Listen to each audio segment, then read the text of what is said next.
एक दिन एक जवान शख्स नबी करीम सल्लल्लाहु अलैहि वसल्लम की खिदमत में हाजिर हुआ और शिकायत करने लगा, या रसूलुल्लाह सल्लल्लाहु अलैहि वसल्लम, मेरा वालिद मेरा माल ज़ाया करता है। ये सुनकर रसूलुल्लाह सल्लल्लाहु अलैहि वसल्लम ने इसके वालिद को बुलावा भेजा। वो बूढ़ा शख्स कांपते हाथों, कमजोर कदमों और झुके कंधों के साथ हाजिर हुआ। इसके चेहरे पर बुढ़ापे की झुर्रियां और आंखों में बरसों की कुर्बानियों का अक्स था। नबी करीम सल्लल्लाहु अलैहि वसल्लम ने इससे दरियाफ्त फरमाया, क्या तुम्हारे बेटे की ये बात दुरुस्त है?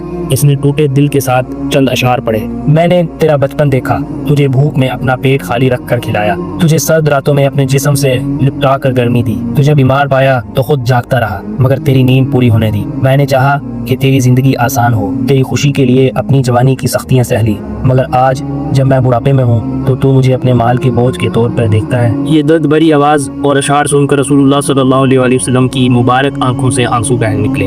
आप सल्लल्लाहु अलैहि वसल्लम ने रोते हुए फरमाया, तुम और तुम्हारा माल सब तुम्हारे वालिद का है।